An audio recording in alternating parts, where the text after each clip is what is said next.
अस्सलाम वालेकुम। Earning per share और रिसेंट अटैम्प्ट, बिल्कुल रिसेंट अटैम्प्ट का जो क्वेश्चन था, 15 मार्क्स का क्वेश्चन था। और उसमें अगर हम रिक्वायरमेंट की तरफ जाएं तो बेसिक ईपीएस और डिल्यूटेड ईपीएस उसने हमसे रिक्वायर की थी क्वेश्चन में। उसने बोला कि आप बेसिक ईपीएस और डिल्यूटेड ईपीएस हमें कैलकुलेट करके दें। और उसके अलावा उसने जो मैं बोला था ईयर एंड, पहले हम देख लें ईयर एंड 30 जून और 2021 और 2022। तो इसका मतलब है हमारे पास तकरीबन सीधे सीधे तो 4 सिनेरियोज बन जाएंगे। बेसिक ईपीएस 2000, बेसिक ईपीएस 2021 और बेसिक ईपीएस 2022। इसी तरह डिलेटेड ईपीएस 2021 और डिलेटेड ईपीएस 2022। और 2022 का जब हम बनाएंगे तो फिर रीस्टेटेड भी हमें फाइंड करनी होगी ईपीएस। तो दो दो चार और दो छः, तकरीबन 6 चीज़ें हमें मालूम करनी होगी। तो पहले हम फेस पे अगर हम सिंपल ये चीज़ें लिख दें जो अपनी हमारी रिक्वायरमेंट है, इसको हम डिस्कस भी करते हैं और सॉल्व भी करने की कोशिश करते हैं। सबसे पहले अगर हम यहाँ पे लिखें 2021 की कैलकुलेशन, तो बेसिक ईपीएस और इसके लिए हम फार्मूला लिख दें profit after tax minus preference dividend और divided by weighted average number of ordinary shares. एक चीज़ ये हमारा एक रिक्वायरमेंट आ जाएगी। थोड़ा सा गैप छोड़ के हम इसी साल का 2021 का ही हम डाइल्यूटेड एपीएस, डाइल्यूटेड ईपीएस हम यहाँ पे फाइंड कर लेंगे। इसके बाद नेक्स्ट रिक्वायरमेंट पे अगर हम चलें और 2000 ईयर एंड 2022 इसकी वर्किंग करेंगे। इसके लिए दोबारा बेसिक ईपीएस हमारी आएगी और उसका फॉर्मूला हमने एक दफ़ा ऊपर लिख दिया, दोबारा वही हम चलाएंगे। और उसके अलावा हमारे पास होगी डाइल्यूटेड ईपीएस।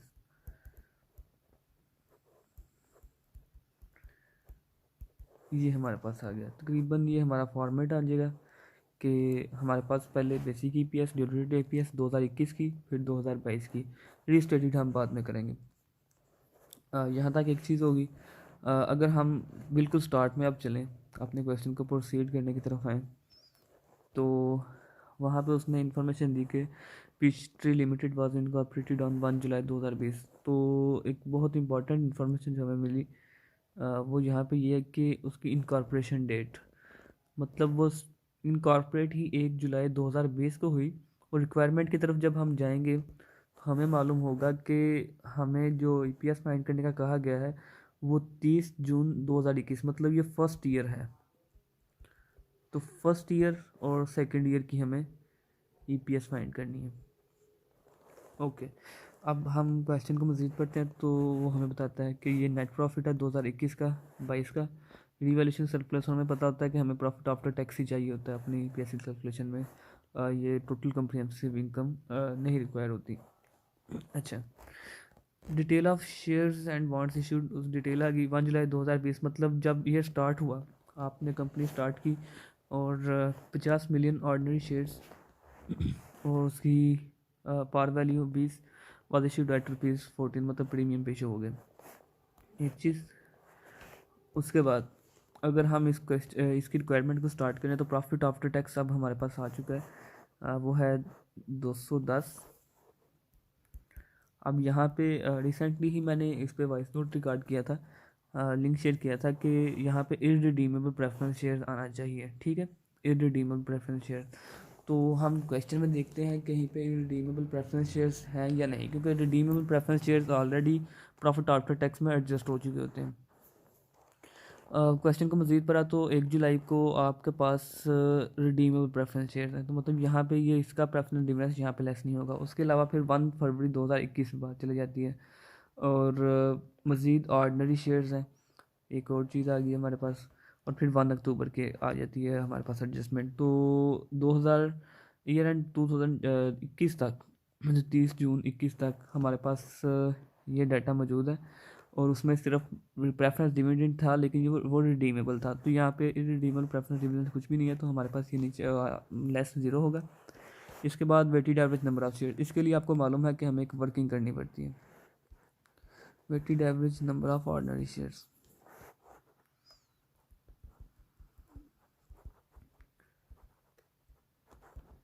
इसके लिए हम अभी वर्किंग करेंगे। सबसे पहले हम लिखते हैं डेट, और फिर हमारे पास होता है नंबर ऑफ़ शेयर्स, फिर हमारे पास आ जाते हैं टाइम फैक्टर, उसके बाद हमारे पास आ जाता है चेंज फैक्टर,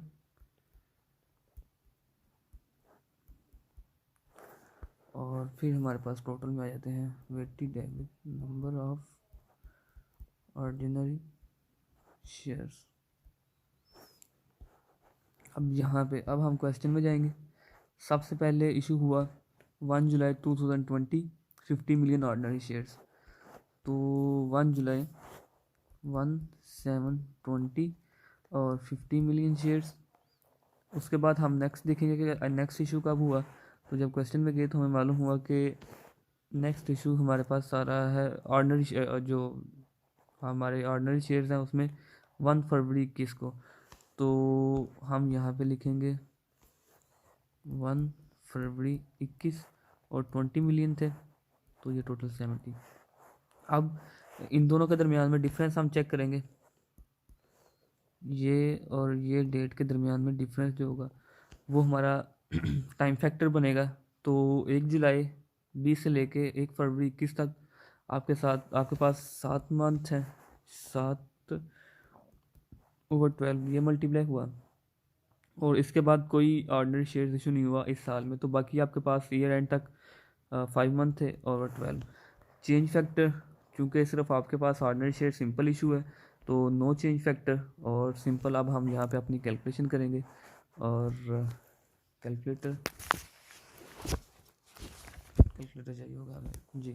50 × 7 डिवाइडेड बाई 12 29.17 और 70 × 5 डिवाइडेड बाई 12 29.17। ये कोइंसिडेंस है, इत्फाकन ये दोनों वैल्यूज़ सेम आई हैं। ज़रूरी नहीं है कि ये वैल्यूज़ सेम ही आएँ। ठीक, इन दोनों को अब हम ऐड अप कर देंगे और हमारे पास आ जाएगी 58.34। ये हमारे पास weighted average number of shares आ गए। इसमें एक और चीज़ स्टूडेंट्स गलती कर रहे होते हैं, वो हो रही होती है यहाँ पे कि वो इस 20 पे सिर्फ ये टाइम फैक्टर इशू कर रहे होते हैं। देखो, आपके पास स्टार्ट ऑफ द ईयर में आपके पास 50 शेयर्स आ गए, उसको 7 महीने तक तो वो सिर्फ इतने ही 7 महीने तक चलते रहे, फिर 20 एडिशन हुई। तो अब अगले जो 5 महीने हैं वो ये 20 भी चलेंगे, ये 50 भी चलेंगे, तो मतलब ये हुआ टोटल 70, ये नेक्स्ट 5 मंथ्स तक चलेंगे। ठीक है, तो सिर्फ 20 को नहीं मल्टीप्लाई करना टाइम फैक्टर के साथ, ये 70 को करना है, क्योंकि ये दोनों ही चलेंगे अब नेक्स्ट आपके ईयर एंड तक। ठीक है, तो ये आपकी weighted average number of shares की एडजस्टमेंट आ गई। अब सिंपल हमारे पापास एक कंप्लीट हो रही है वर्किंग कि ये वाली अमाउंट 58.34 यहाँ पे अब हम डिवाइड करेंगे 58.34। तो यहाँ पर अब हमारा पास सिंपल आंसर आ जाएगा, क्योंकि हमारे पास दोनों रिक्वायरमेंट कंप्लीट होगी। प्रॉफिट आफ्टर टैक्स भी मौजूद है, weighted average number of shares भी आ गए। तो 210 डिवाइडेड बाय 58.34, तो सिंपल हमारे पास 3.6 आ गया पर शेयर, रुपीज़। तो सिंपल क्वेश्चन को straight forward step by step लेके चलेंगे तो कोई ज़्यादा इशू नहीं आ रहा होगा। तो सिंपल एक चीज़ तो हमारी कंप्लीट होगी कि बेसिक ईपीएस 2021 की हमने कंप्लीट कर ली। इसी साल का अब डाइल्यूटेड ईपीएस चलेगा, और डाइल्यूटेड ईपीएस उसमें आपको मालूम है कि हम देखेंगे कोई पोटेंशियल शेयर्स तो नहीं है आपके पास जो कि आने वाले वक्त में आपके ऑर्डिनरी शेयर्स में कन्वर्ट हो सके।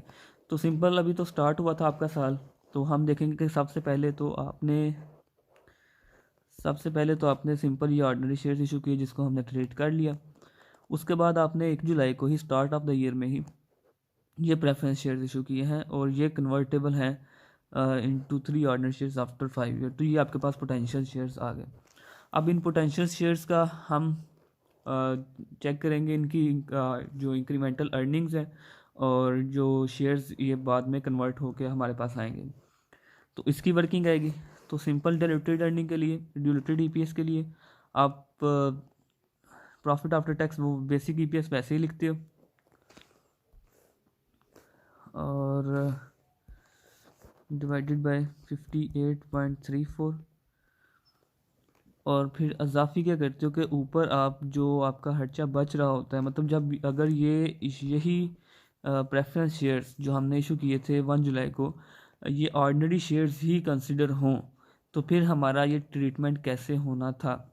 ठीक है, तो आपने तो यहाँ पे दिया होगा प्रेफरेंस शेयर्स का वो डिविडेंड अगर कह लें आप सिंपल, या होता तो वो इंटरेस्ट है, फाइनेंस कास्ट होती है, आप वो पे करते हो, तो वो आपको नहीं पे करनी पड़ेगी अगर ये ऑर्डिनरी शेयर्स में ही कन्वर्ट हो चुके होते स्टार्ट ऑफ द ईयर में।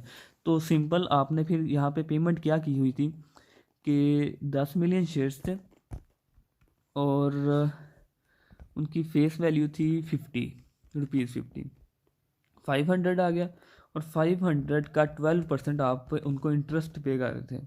जब आप जिनको प्रेफरेंस शेयर्स ये आपने इशू किए थे उनको ये 500 पे 12% आप 500 मिलियंस में बात हो रही है, रुपीज़ इन मिलियन का 12% आप उनको ये इंटरेस्ट पे कर रहे थे। तो वो आपका यहाँ पे अब बचेगा क्यों? क्योंकि जब वो आप कंसिडर ऐसे करेंगे कि वो आप ऑर्डिनरी शेयर्स में शिफ्ट हो चुके हैं at start of the year में ही, तो फिर वो आपकी अमाउंट बच जाएगी। उसके बाद वो फिर शेयर्स कितने बने होंगे?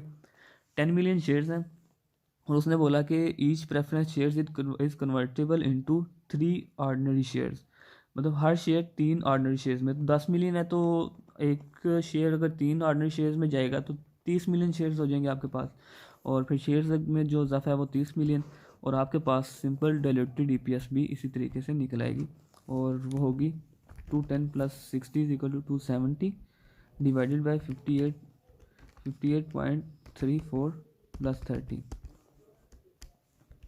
88.34 और ये हमारा आंसर आएगा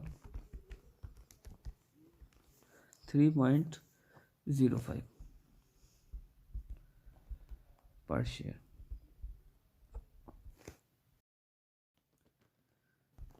अब हमारा 2021 का काम कंप्लीट हो गया।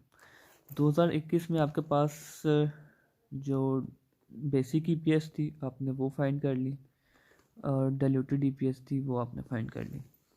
2022 की तरफ मूव करेंगे तो 2022 में दोबारा से बेसिक ईपीएस, दोबारा से profit after tax less preference dividend और divided by weighted average number of ordinary shares और हम दोबारा से अपनी कैलकुलेशन करेंगे। प्रॉफिट आफ्टर टैक्स की तरफ गए तो हमें मालूम हुआ कि प्रॉफिट है 250, हम यहाँ पे लिखेंगे 250। प्रेफरेंस डिविडेंड दोबारा वही नेक्स्ट हम देख लें कि पहले वाला तो हमने ये डिसीजन लिया था कि ये हम नहीं लेंगे यहाँ पे प्रेफरेंस डिविडेंड के तौर पे क्योंकि ये रिडीमेबल है और हमें इरिडीमेबल चाहिए होते हैं। उसके अलावा देख लें कोई और इशू ना हो गया हो, लेकिन ये कन्वर्टेबल बॉन्ड्स इशू हुए हैं तो हमारे पास कोई और प्रेफरेंस डिविडेंड इस साल भी नहीं है तो हम यहाँ पे कुछ भी लेस नहीं करेंगे। Divided by weighted average number of share, तो उसके लिए फिर आपको मालूम है कि हम यही वर्किंग्स दोबारा से करेंगे। तो मैं इसी के नीचे यही जो वर्किंग है इसी को आगे लेके चलता हूँ और 1, 7 और 21 से हम आगे ये काम करते हैं। और हमारे पास 70 से क्लोज किया था, स्टार्ट ऑफ द ईयर में 70 ही होंगे। उसके अलावा अब हम देखते हैं मज़ीद कोई इशू तो नहीं हुआ।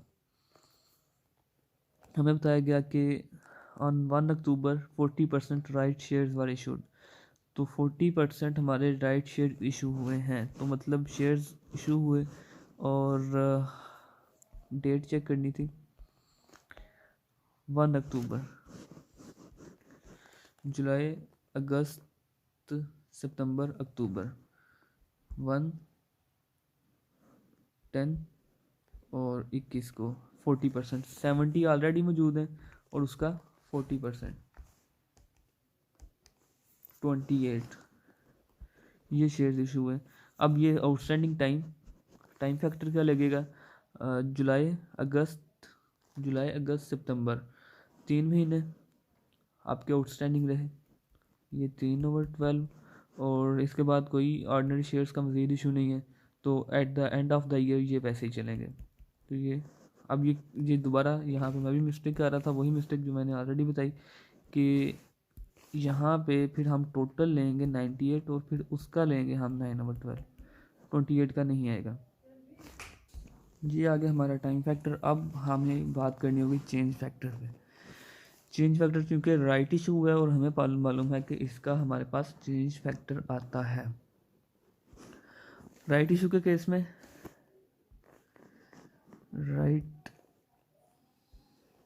राइट इशू के केस में मैं थोड़ी वर्किंग नीचे ही ले जाता हूँ। यहाँ पे राइट इशू हुआ है और चेंज फैक्टर हमने फाइंड करना है। तो आपको फॉर्मूला मौजूद, आपको मालूम है, market price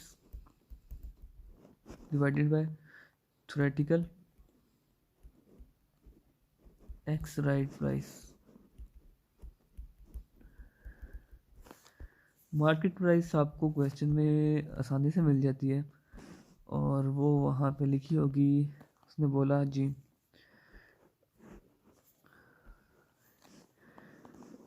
market price per share immediately before the entitlement date was ₹30 per share. 30 per share आपके पास मार्केट प्राइस आ गई, ये ₹30 आ गया। Theoretical x right price find करने के मुख्तलिफ वे आउट हो सकते हैं, मुख्तलिफ तरीक़ों से हम उसको फाइंड कर रहे होते हैं। यहाँ पे मैं यूज़ करता हूँ, यहाँ पे पहले देख लूँ। On 1 October 2021 40% right shares were issued. 40% एक तो शेयर हुए, फिर उसने बोला कि प्रीमियम पे हुए हैं ₹10 के। ठीक है, तो पहले हमें मालूम करना पड़ेगा पार वैल्यू कितनी थी, वो यहाँ पे ऊपर लिखी थी ₹10, तो 10 उसकी पार वैल्यू है और प्रीमियम 10 का लिया गया है, तो ₹20 का शेयर इशू हुआ है। एक चीज़ 20 का इशू हुआ है और 40% राइट शेयर्स इशू हो चुके हैं। तो इंटाइटलमेंट डेट से पहले हमारे पास मार्केट वैल्यू पर शेयर थी ₹10। अब ये काफ़ी इंटरेस्टिंग कैलकुलेशन होती है। मैं जो वे यूज़ कर रहा होता हूँ, अगर आपके पास पहले 10 शेयर्स थे, उनकी वैल्यू थी 300। कैसे? 30 × 10, पहले ₹30 एक शेयर की वैल्यू थी मार्केट प्राइस में। अब आपने 40% इशू कर दिया, तो 10 का हो गया 14, इसका अगर 40% लें, मतलब 40% इसमें ऐड करें, तो अब हमारे पास 14 शेयर्स हैं। 4 मज़ीद इशू कर दिए राइट इशू के केस में, और एक तो 10 की वैल्यू तो 300 ही है, प्लस जो 4 इशू किए हैं वो हमने ₹20 के हिसाब से इशू किए हैं। ठीक है, और हमारे पास ये आ जाएगा 380, 300 + 80, 380। अब पहले हमारे पास 10 शेयर्स की वैल्यू थी 300, अब 14 शेयर्स की वैल्यू है 380, और 380 को डिवाइडेड बाय 14 करें तो पर शेयर आपके पास आ जाएगा 380 डिवाइडेड बाय 14, 27.14। ये 27.14। अब हम यहाँ पे थ्योरेटिकल एक्स राइट प्राइस हमारे पास आ गई, ये हमारा चेंज फैक्टर आ जाएगा और हम इसको यहाँ पे ऊपर अप्लाई कर देंगे इंटू 30 डिवाइडेड बाय 27.14, और यहाँ पे अब हम अपना कैलकुलेशंस कर लेंगे। 70 × 3 × 30 डिवाइडेड बाय 12 डिवाइडेड बाय 27.14 और 19.34, और इसके साथ 98 × 9 डिवाइडेड बाय 12, 73.5। इन दोनों को हम ऐड कर लेते हैं, प्लस 19.34 92.84। अब ये weighted average number of shares हमारे पास आ गया 92.84। अब इसको हम यहाँ पे अपनी बेसिक ईपीएस में हम यूज़ कर लेंगे 92.84 और हमारे पास आंसर आ जाएगा 250 डिवाइडेड बाय 92.84 रुपीज़ 2.69 पर शेयर। जी, तो अब हमारे पास क्वेश्चन में बेसिक ईपीएस डिल्यूटेड ईपीएस 2021 का काम ऑलरेडी हो चुका है। 2022 में भी हमने बेसिक ईपीएस हमने फाइंड कर लिया। अब हम डाइल्यूटेड ईपीएस की तरफ आएंगे। डाइल्यूटेड ईपीएस की तरफ आने से पहले हम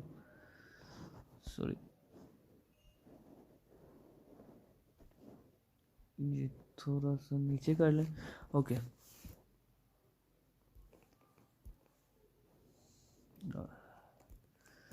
डाइल्यूटेड ईपीएस यहाँ पे 250 और डिवाइडेड बाय 92.84। अब जो हमारे पास पोटेंशियल शेयर्स हैं, अब यहाँ पे हमने देखना है, एक तो हमारे पास प्रेफरेंस शेयर्स मौजूद थे ऑलरेडी, और क्वेश्चन में और हमारे पास क्या है, क्वेश्चन में और अब न्यू इशू हो चुके हैं हमारे पास, न्यू कन्वर्टेबल बॉन्ड्स इशू हो चुके हैं। ये कन्वर्टेबल बॉन्ड्स इशू हो चुके हैं। तो दो चीज़ें हमारे पास, तो हमें पहले रैंकिंग करनी होगी। डिल्यूशन का इफेक्ट चेक करने के लिए हमें पहले रैंकिंग करनी होगी। तो उसके लिए हम यहाँ पे कर लेते हैं रैंकिंग। चलो यहाँ पे कर लेते हैं। इंक्रीमेंटल अर्निंग्स डिवाइडेड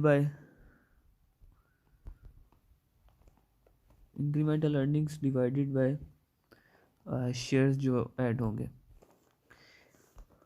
सबसे पहले हमारे पास प्रेफरेंस डिविडेंड प्रेफरेंस शेयर्स थे, उसके लिए हमने वर्किंग पहले कर ली थी कि वो आएगा 60 डिवाइडेड बाय 30। तो क्योंकि ये वर्किंग हमने ऑलरेडी कर ली थी 2021 की डाइल्यूटेड, ये वाली वर्किंग थी, ये वाली वर्किंग थी, ठीक है। तो अब यहाँ पे हमारे पास ये तो सिंपल आ जाएगा रुपीज़ 60 डिवाइडेड बाई 30 रुपीज़ 2। और दूसरे केस में, ये हमारे पास पहला केस था, दूसरा हमारे पास कन्वर्टेबल बॉन्ड्स है।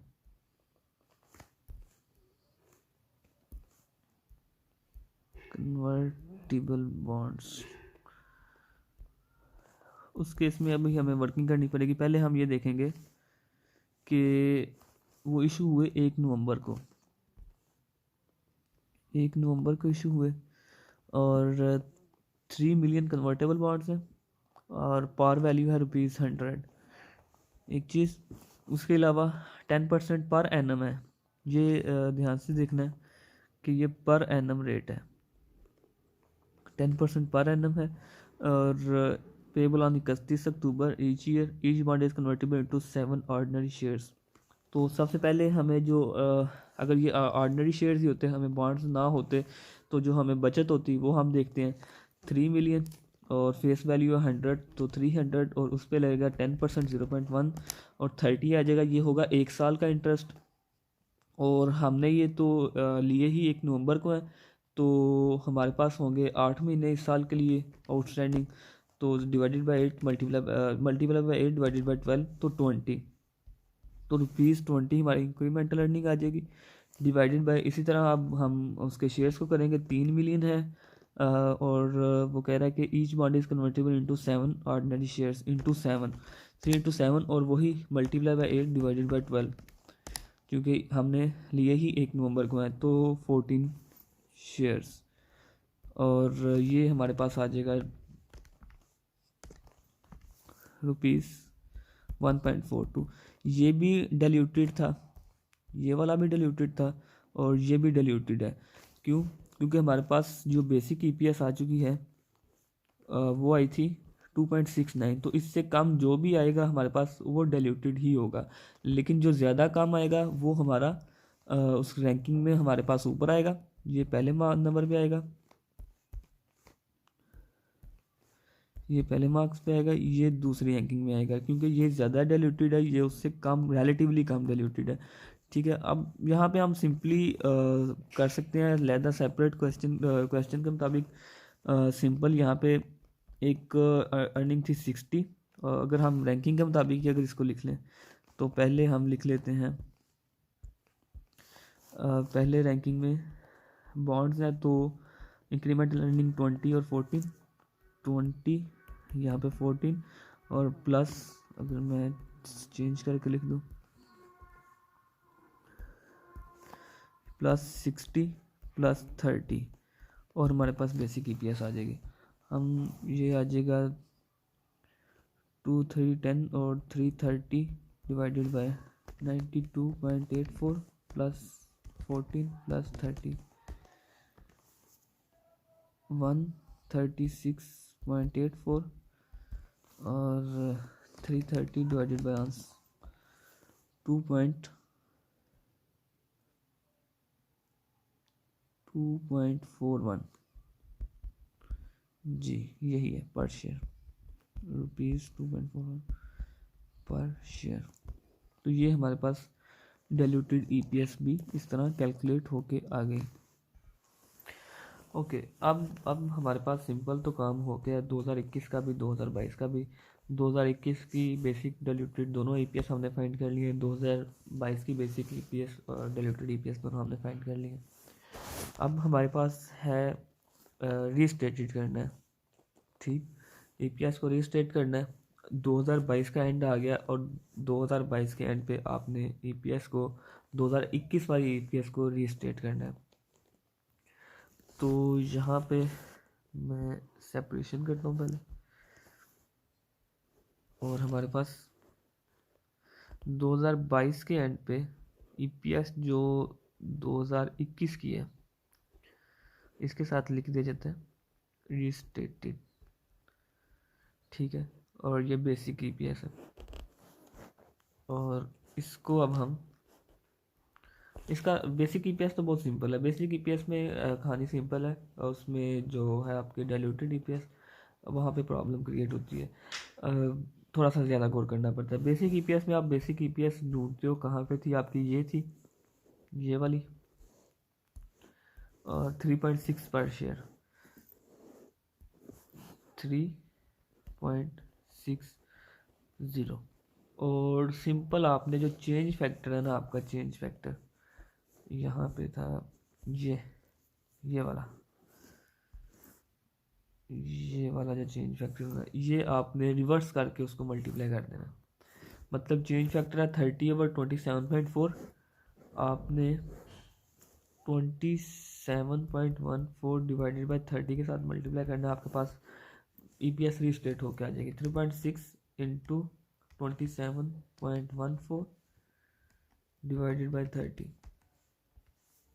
तो 3.26। ये आपका सिंपल इजीली आपका बेसिक ईपीएस रीस्टेट होगी। हाँ, जो आपके पास जो डाइल्यूटेड ईपीएस है, डाइल्यूटेड ईपीएस 2021 रीस्टेटेड, उसमें आपको एक दो चीज़ देखनी पड़ेगी। ओके, अब हम डाइल्यूटेड ईपीएस की तरफ डाइल्यूटेड ईपीएस रिवाइज करते हैं। पहले हम 2021 की जो थी ऑलरेडी हमारे पास ये वाली फिगर, ये लेके आएंगे वहाँ पे, तो कॉपी पेस्ट करके देख लें, कोशिश करते हैं।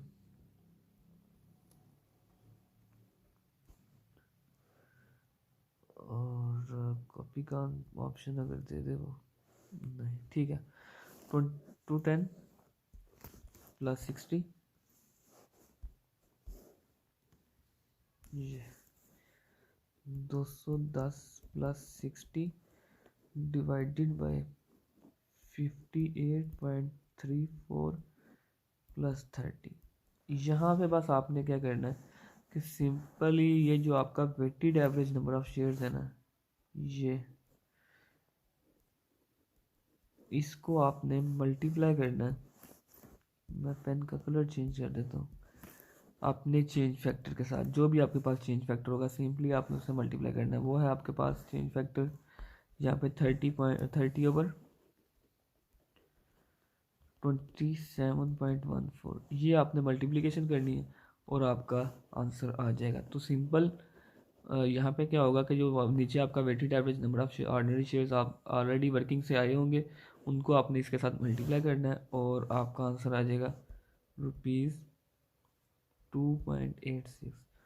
और इस तरह हमारा ये जो कंप्लीट क्वेश्चन है ना वो हो जाएगा। सिंपल इसी फॉर्मेट में आपने पहले फेस पे कर लेना कि आपकी जो रिक्वायरमेंट है वो लिखनी है, साथ में आपने वर्किंग्स किए जाना, वर्किंग्स का रेफरेंस दे दीजिएगा। मैंने डिस्कस करना था इसको बस, और वो मैंने कर दिया। रैंकिंग्स मैंने यहाँ पे साइड पे कर दी। और ये आपका रिसेंट अटैम्प्ट का ईपीएस का कंप्लीट क्वेश्चन।